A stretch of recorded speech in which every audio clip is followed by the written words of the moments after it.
गुरुदेव और माँ गायत्री के चरण में कोटि कोटि नमन। आप सभी को प्रणाम। दरिद्रता से छुटकारा। क्या आप दरिद्रता की जंजीरों में जकड़े हुए हैं और अपने आप को उससे मुक्त होने में असहाय समझते हैं? शायद आप अपने दुर्भाग्य पर रोते होंगे और इन दुखद परिस्थितियों के लिए भाग्य को, ईश्वर को या अन्य मनुष्यों को दोषी ठहराते होंगे। आप सोचते होंगे कि ईश्वर और उसका संसार कितना अन्यायी है, जो किसी को विपुल संपदा देता है और किसी को दरिद्रता के आंसू बहाने के लिए छोड़ देता है। एक महापुरुष ने दरिद्रता के विषय में क्या कहा है, आइए हम जानते हैं थॉट ऑफ द डे में। निर्धनता से मनुष्य को लज्जा आती है और लज्जा से पराक्रम नष्ट हो जाता है। पराक्रम नष्ट हो जाने पर अपमान होता है, अपमान से दुख होता है, दुख से शोक होता है, शोक से बुद्धि नष्ट हो जाती है और बुद्धि के ना रहने से मनुष्य का नाश हो जाता है। सच है कि निर्धनता सब विपत्तियों की जड़ है। आपकी दरिद्रता या विपत्ति का कारण उनमें से एक भी नहीं जिन्हें आप दोष दे रहे हैं। रोना कोसना छोड़िए, विचार पूर्वक देखिए, इन अप्रिय परिस्थितियों के बीच आपके अंदर छिपे हुए हैं। दूसरों को दोष देना और कायरों की तरह रोना घबराना, ये बातें प्रमाणित करती हैं कि आपको दरिद्रता में ही पड़े रहना चाहिए। आत्मविश्वास करना, अपने ऊपर भरोसा रखना, बढ़ने के लिए प्रयत्न करना, ये गुण वे हैं जो हर उन्नतिशील मनुष्य में होते हैं। चिंता करना, दुखी रहना, दूसरों को दोष देना, ये एक प्रकार के आत्मसंहार हैं। क्या कोई भी आत्महत्यारा दुख के अंधकार को हटाकर सुख का प्रकाश प्राप्त करने में अब तक समर्थ हुआ है? उठो, दरिद्रता के विचारों को हटाकर एक तरफ फेंक दो। मत सोचो कि हम गरीब रहने के लिए पैदा हुए हैं। अपने दिल को अमीर बनाओ, फिर बाहर की परिस्थितियां बदलने में भी देर न लगेगी।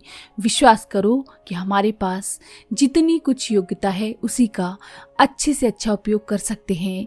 छोटे कामों की उपेक्षा करके बड़े काम प्राप्त नहीं किए जा सकते। इसलिए यदि उत्तम स्थिति चाहते हो तो वर्तमान स्थिति का सबसे अच्छा उपयोग करके ये साबित कर दो कि हम बड़ी संपदा के अधिकारी हैं। पहली कक्षा की पढ़ाई की उपेक्षा करके जो 10वीं कक्षा का पाठ याद करना चाहता है वह एक गलत बात सोचता है। यदि वह ऐसा प्रयत्न करेगा तो असफलता ही प्राप्त करेगा। शायद किसी प्रकार ऊंची कक्षा की पुस्तकें उसने प्राप्त कर ली हैं तो उससे वे भी छीन ली जाएंगी। प्रकृति का अखंड नियम है कि जो अपनी प्राप्त वस्तु का सदुपयोग करता है उसे वह अधिकाधिक दे जाती हैं और जो दुरुपयोग उपेक्षा से काम लेता है उससे वे वस्तु छीन ली जाती हैं। दुखद परिस्थितियों में पड़कर जब आप रोते हैं और कर्तव्यहीन होकर बैठ जाते हैं तो बिल्कुल ये साबित करते हैं कि हम ठीक इसी स्थिति के अधिकारी हैं जो आज प्राप्त हो रही हैं। आप एक छोटी झोपड़ी में रहते हैं और चाहते हैं कि कोई बढ़िया वाला मकान प्राप्त हो।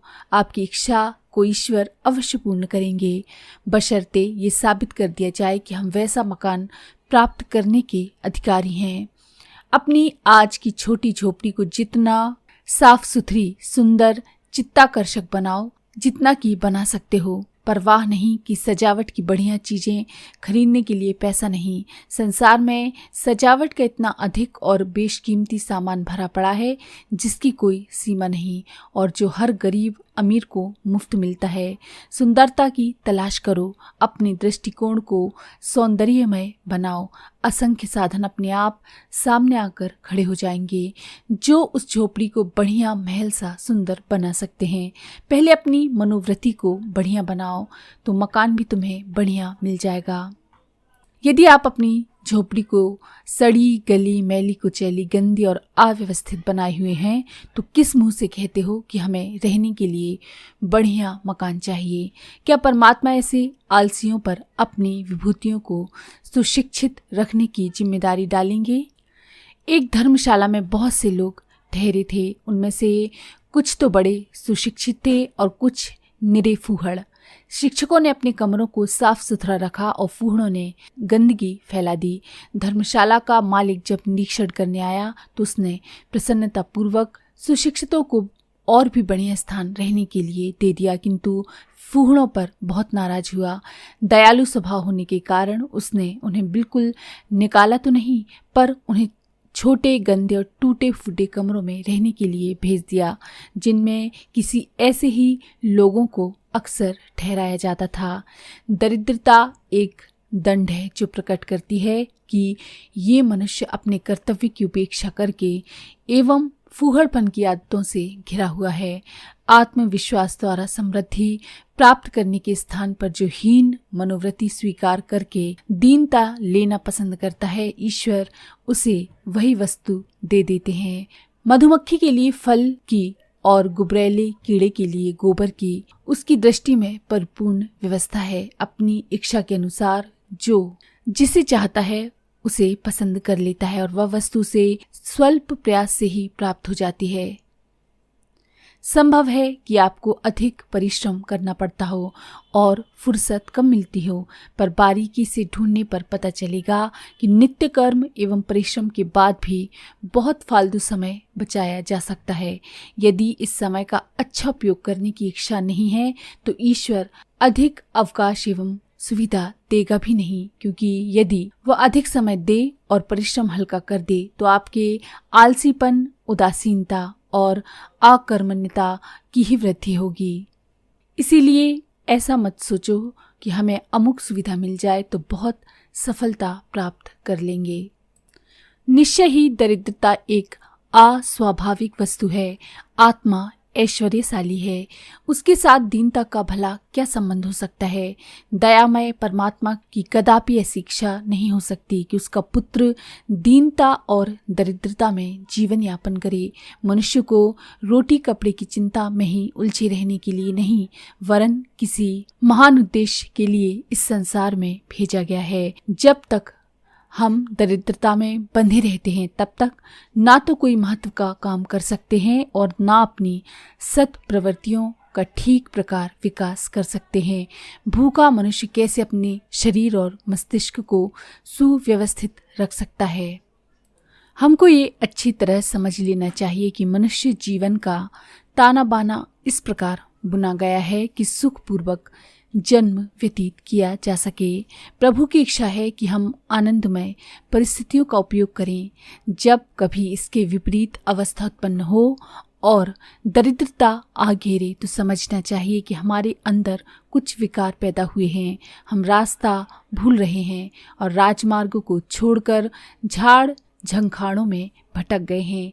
यदि आप दरिद्र अवस्था में आ पहुंचे हैं तो ठहरिए और विचार कीजिए कि हमारे अंतःकरण ने किन दुष्प्रवृत्तियों को अपना लिया है जिनके कारण दरिद्र भोगना पड़ रहा है। यदि कोई ऐसा दैवी कारण उपस्थित हो जाए जिनके कारण दरिद्रता अनिवार्य हो तो इसमें बेइज्जती की कोई बात नहीं। शारीरिक असमर्थता या किसी अपरिहार्य कारण से जो लोग गरीब हो जाते हैं, दुनिया उनसे घृणा नहीं करती बल्कि उन पर दया करके सहायता प्रदान करती है। असल में बेइज्जती की बात तो यह है कि हाथ पांव और बुद्धि होते हुए भी अभावों के कारण मनुष्य कष्ट भोगता है। दरिद्रता के मुख्य कारण ये हो सकते हैं: आलस में समय गंवाना, निराशा में पड़े रहना, अपना स्वभाव अप्रिय बना लेना, काम से जी चुराना, छोटा काम करने में बेइज्जती समझना, स्थिति से अधिक खर्च करना। यही वे दुर्गुण हैं जो कुबेर को भी दरिद्र बना सकते हैं। यदि आप दरिद्र हैं तो ये सब या इनमें से कुछ बहुत थोड़े दुर्गुण अवश्य घर किए होंगे। चाहे भले ही आप समझते होंगे कि ये दोष छोटे हैं, इनके लिए दरिद्रता जैसे कठोर दंड नहीं मिलना चाहिए, पर जब विचार पूर्वक देखा जाता है तो प्रतीत होता है कि ये आदतें तुच्छ नहीं बड़ी भयंकर हैं और दारुण पापों को उत्पन्न करने वाली हैं। झूठ, छल, अनाचार, चोरी, हिंसा, हत्या जैसे दुष्ट कर्मों को स्वभावतः कोई मनुष्य नहीं करना चाहता, पर यदि दुर्बुद्धियां हैं तो मनुष्य को दुष्ट कर्म करने के लिए मजबूर करती हैं। हमारा मत है कि चोरी और हत्या के समान ही आलस्य, अकर्मण्यता, फिजूल खर्ची आदि दोष हैं। इन पापों के परिणाम स्वरूप जीते जी नरक की आग में झुलसना पड़ता है। ये कहने में कुछ भी मिथ्या बात नहीं है कि दरिद्री नरक भोग रहा है। इन कारणों को दूर करके आप दरिद्रता को भी दूर कर सकते हैं। तो अगर आपको ये जानकारी पसंद आई हो तो प्लीज़ लाइक करें, शेयर करें, सब्सक्राइब करें और बेल के आइकन पर क्लिक करके ऑल पर